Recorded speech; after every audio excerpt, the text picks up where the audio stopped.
I would like to welcome Ron Kaplan to Voice of America. What a pleasure to have you with us. And an honor for me to be here with you, Richard. Thank you. Lounging Around, great title. Great title because that's something we all do. Yes. And that is the title of the CD, which you recorded in 1999, but then did a remix and a digital remix, I understand. Yes, remixed, remastered, and reissued as it was out of print, and it's one of my favorite records. Some of my fans are fiercely loyal to this recording.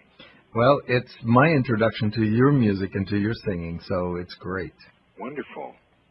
In fact, I was listening to it over the weekend, not knowing that I would get a call on Monday and say, I sent you such and such about Ron Kaplan, and, would you be interested in the interview? And I said, I just happened to be listening to it, and I was going to call you to schedule an interview. That's fantastic. So it was great karma there. All right, I love that. Well, they say timing's everything in show business. That is very true.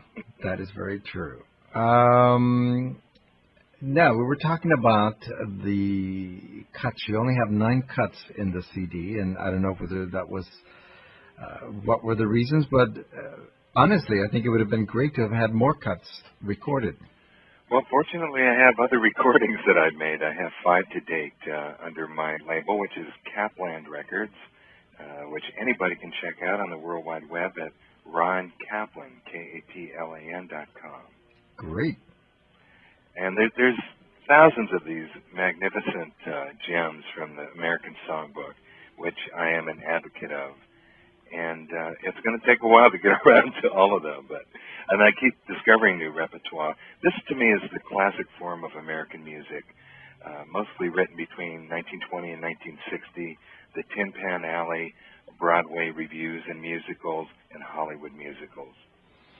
Well, just think, you recorded in '99 before it became so popular to do the American Songbook again. I suppose you're right. So you're ahead of your time. Good. That's what my closest friends say. No. Kidding. No, that's great. That's great. No, I'm really committed to keeping this music alive because I think it is truly an American, one of our few exports, and people around the world recognize this. And in fact, I started a nonprofit foundation I'm working on endowing, GreatAmericanSongbook.org, which is dedicated to presenting singers singing this music at home and abroad as ambassadors of song. That's great. That is fantastic. A question, cut 2 on the CD is Cry Me a River. And what prompted you to record this tune? Well, it's a great tune that affected me personally. One of the ideas of the theme of this recording, Lounging Around, which is kind of a double entendre, of course. We all lounge around, but some people call this lounge singing. A lounge singer who chooses this sort of dark, smoky repertoire.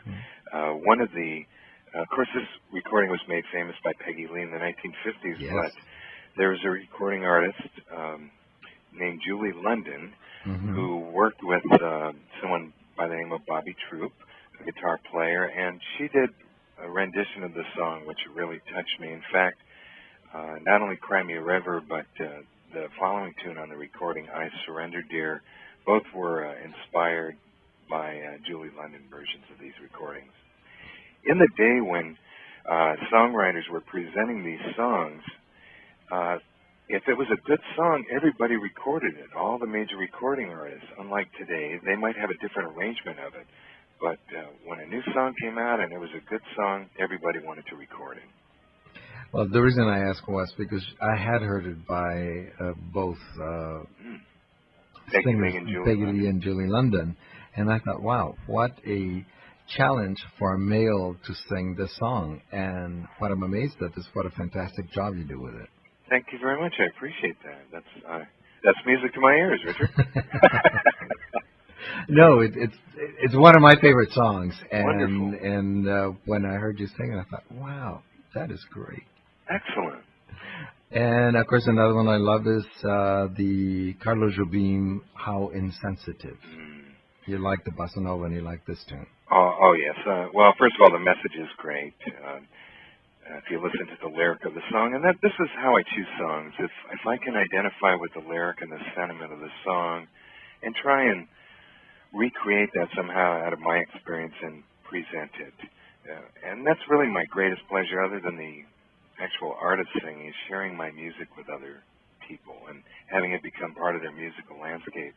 I try to record a Jobim tune on nearly all of my recordings, just because he is like the Cole Porter of South America, you could say. Yes, definitely. Definitely. I would be in total agreement. All right. Now you're talking about lyrics and titles, and you recorded also Moanin'. Yes, a Bobby Timmons composition, which I first heard the lyrics, or vocalese, which are the lyrics written to instrumental songs, and John Hendricks, who was part of the Lambert Hendricks and Ross combo, who sang great songs. I think that one's from Everybody's Boppin'. I first heard their version of it, and John Hendricks, an American treasure who's in his mid-80s now, has probably written at least 1,000 vocalese lyric to instrumental jazz standards. And what a wonderful world.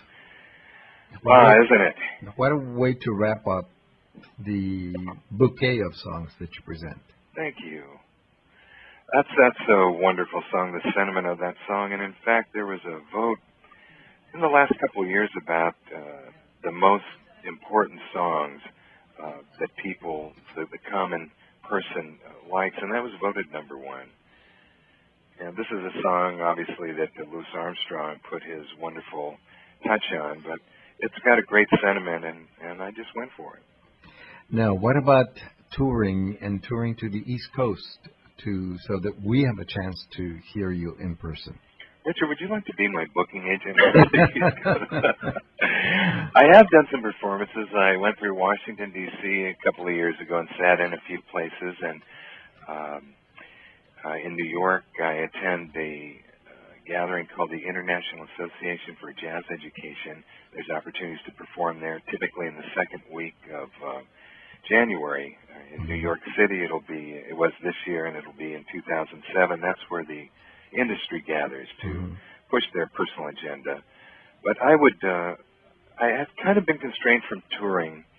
I do perform regularly where I live, but I would love to go out on tour, and I'm in a position now in my life where I could do that. And performing is a fantastic, great, fun thing to do. I do that several months a year where I live, and really enjoy stretching out. And I have a great venue where I do that outdoors at the end of a wharf, and on a beautiful day out on the Pacific Ocean, the Monterey Bay. It's pretty tough to beat that venue. Wow.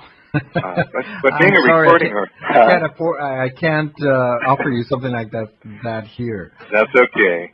Unless you go to Annapolis and sing out in the courtyard out there.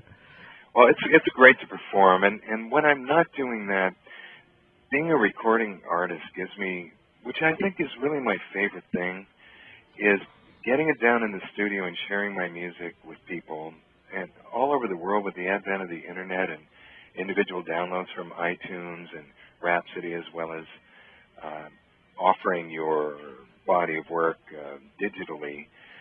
I get people from all over the world downloading these tunes, and it's very exciting for me, because that's my biggest joy, is sharing my music with others. Well, let me take advantage again to have you give us your website. Thank you. I'll give you a little secret. It's Ron Kaplan, KAPLAN.com. And if you go there and you go to the recordings page, because sharing my music is more important than making money, I have offered all of my work free as MP3 downloads. Wow. For anyone who comes to visit my site. So feel free to enjoy that. Wow. Well, I will make sure that they respond back to you and let them know that they heard you through VOA, Voice of America. That would be wonderful. And thank you to your listening audience, and thanks for the opportunity to speak with you. No, this has been my pleasure. Again, it was first my listening to the music, listening to your voice, that prompted me to request the interview, and it coincided with somebody calling me and saying, "Are you interested?" And I said, "Yes, definitely." Well, I hope that you make it to Washington, D.C. There are a number of venues here, and if there's anything that I can do, I have the information of the website and the facts as well, and let me see what I can do to talk to some people. There's a venue here called the Birchmere, which plays a variety of artists, from smooth jazz to classical jazz to rock to pop to everything. It's one of the better venues around. It's sort of a dinner Love it. Style theater, and but it's very informal, but it's great. And let's see what happens, because it would be great to have you on the East Coast as well, not just the Monterey fans and the California fans. Thank you. That would be my great pleasure, and I look forward to that. Well, I'm going to ask you to do a promo for us and say hi. This is Ron Kaplan, and you're listening to cuts from my CD, Lounging Around on Voice of America. Wonderful. Whenever you're ready. This is Ron Kaplan, and you're listening to cuts from my recording, Lounging Around on Voice of America. Perfect. No second cuts. That's great. Just like Sinatra, baby.